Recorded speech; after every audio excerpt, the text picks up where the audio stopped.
কেমন আছো তোমরা সবাই? নতুন একটি ব্লগে তোমাদের সবাইকে স্বাগত জানাই। আশা করছি তোমরা সবাই অনেক ভালো আছো। আলহামদুলিল্লাহ আমরাও অনেক ভালো আছি। তোমাদের সবার জন্য নিয়ে চলে এলাম আর একটা নতুন ব্লগ। আজ হচ্ছে ঈদুল আজহা। আশা করছি তোমাদের সবার ঈদ খুবই ভালো কেটেছে। আলহামদুলিল্লাহ আমাদেরও ঈদ খুব ভালো কেটেছে। সকাল সকাল ঈদই দিয়েই তারপরে আব্বুরা চলে গেল নামাজ পড়তে। ঈদের দিনটাকে কেমন করে সেলিব্রেট করেছো, কেমন করে কাটিয়েছো তোমরা চাইলে অবশ্যই আমাকে জানাতে পারো। ওইদিকে তো আব্বুরা নামাজ পড়তে চলে গিয়েছে, এদিকে খাসিটাকে স্নানও করানো হয়ে গেছে, কারণ এসেই তারপর তো হয়ে যাবে কুরবানি, আর তখন আবার তাড়াহুড়ো হয়ে যাবে, তাই সকালবেলা দিকে স্নান করানো হয়ে গেছে। এই রুমটাতেই যেহেতু খাসিটা করা হবে, তো রুমের পুরো জিনিসগুলো বার করা হয়ে গেছে, ছাদের উপরে রেখেছে।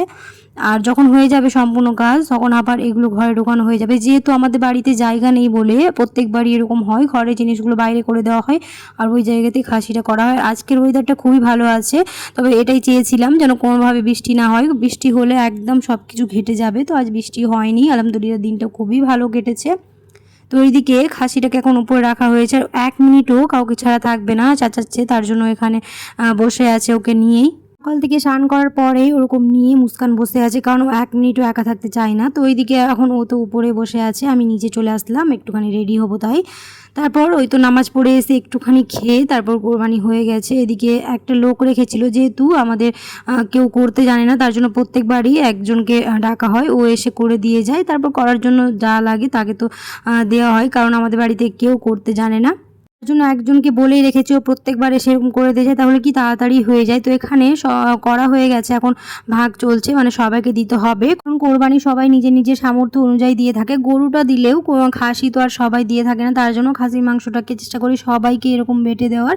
সবাইকে বেটে দেওয়ার পরে বাড়ির জন্য ওই কিছুটাই থাকে, কারণ আগে সবাইকে বেটে দিতে হবে, তারপরে নিজের জন্য রাখতে হবে, কারণ অনেকেরই সামর্থ্য থাকে না ওই খাসি দেওয়ার, তার জন্য চেষ্টা করা হয় আগে গরিব দুঃখীদের, তারপর যারা হয়তো কোরবানি দিতে পারিনি ওদেরই আগে বেটে দেওয়া হয়। তারপর এখানে আমাদের গরু মাংসটাও চলে এসেছে, এটা একটুখানি লেট হয়ে গেছিলো করতে, আর খাসিটা তো সকালবেলা দিকেই হয়ে গেছিলো। তো এখানে এখন সবাইকে বেটে দেওয়ার পরে ওই বাড়ির জন্য যেটুকু রাখা হলো একটা টিফিন বক্সে করে এরকম রেখে দেওয়া হচ্ছে, তাহলে কি খুঁজে নিতে সুবিধা হবে। এরকম একটা মার্কার পেন দিয়ে লিখে দিলাম, তাহলে বের করার সময় কোনো রকম ঝামেলা হবে না। তবে যে এরকম টিফিন বক্সে করে রেখে দিচ্ছি কাউকে দিইনি এরকমটা নয়, আগে সবাইকে বেটে দেওয়া হয়েছে, তারপরে কিছুটা বাড়ির জন্য রাখা হয়েছে, কারণ কোরবানি এরকমই যে আগে সবাইকে পাড়া প্রতিবেশীদের, তারপর যারা হয়তো দিতে পারে না তাদেরকে বেটে দিতে হবে, তারপরে নিজের জন্য রাখতে হয়।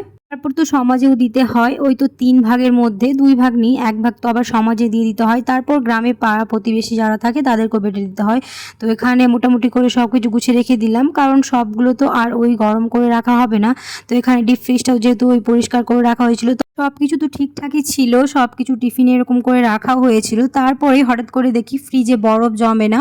তারপরের দিন সকালবেলায় মিস্ত্রিকে ডাকা হয়েছিল, তো বললো ফ্রিজের নাকি গ্যাস শেষ হয়ে গেছে, তার জন্য বরফ জমে না, আর বরফ না জমলে তো মাংস আবার ভালোও থাকবে না।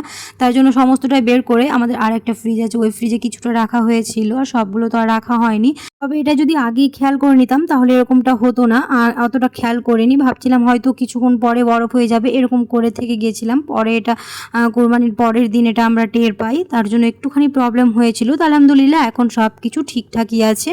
কোরবানির দিন যেহেতু একটুখানি মাংস খাওয়া হয়, তার জন্য এখানে ওই জিরা কোল্ড ড্রিঙ্কসটা, এটা প্রত্যেকবারই আমাদের কোরবানির সময় খাওয়া হয়, একটুখানি মাংস খাওয়ার পরে খেতে ভালো লাগে, তার জন্য এটা প্রত্যেকবারই এরকম আনা হয়। আর এখানে মিষ্টি দই আনা হয়েছে, টক দই আনা হয়েছে, যেহেতু টক দই একটা ছিল তো একটুখানি কেমন হয়েছিল বলে লস্যি বানিয়ে নিয়েছি। আমাদের ফ্রিজে টক দই বরাবরই আনা থাকে, একটুখানি লস্যি বানানোর জন্য বলো, আর এমনি খাই তার জন্য। আলহামদুলিল্লাহ আজকের দিনটা খুবই ভালো কেটেছে, আশা করছি তোমাদেরও ভালো কেটেছে। তোমরা অবশ্যই আমাকে কমেন্টে জানিও, যারা আমার ভিডিওটি দেখছো এখনও চ্যানেলটিকে সাবস্ক্রাইব করোনি অবশ্যই সাবস্ক্রাইব করে দিও, তার সাথে পাশে থাকা বেল আইকনটাকে প্রেস করতে একদমই ভুলো না সময় মতো নোটিফিকেশন পাওয়ার জন্য। আর যারা আমার চ্যানেলটিকে সাবস্ক্রাইব করে রেখেছো তাদেরকে অসংখ্য ধন্যবাদ। এই ছিল আমার একটা ছোট্ট ব্লগ, সকাল থেকে সন্ধ্যে পর্যন্ত কি কি করেছি সমস্তটাই শেয়ার করেছি। অবশ্যই তোমরা আমার পাশে থেকো, আর অনেকেই আছো ভিডিও দেখে চলে যাচ্ছ লাইক করো না, আর কমেন্ট করো বেশি বেশি করে, তাহলে আমার খুব ভালো লাগবে। আর অবশ্যই ভিডিওটা একটা লাইক করে দিও, কারণ তোমাদের একটা লাইক আমাকে অনেক মোটিভেট করবে। আজকে ভিডিওটা এখানে শেষ করে দিচ্ছি, দেখা হবে খুব শিগগিরই পরে একটি নতুন ব্লগে। সবাই খুব ভালো থাকবে, সুস্থ থাকবে, সাবধানে থাকবে। আল্লাহ হাফেজ। তবে ফ্রিজে অনেকে অনেক রকমভাবে মাংস রেখে থাকে, কেউ প্লাস্টিকে রেখে থাকে, কেউ আবার আলাদাভাবে রাখে, তবে আমরা এরকম টিফিন বক্সে রেখে থাকি। কারা কীভাবে রাখো অবশ্যই আমাকে জানিও।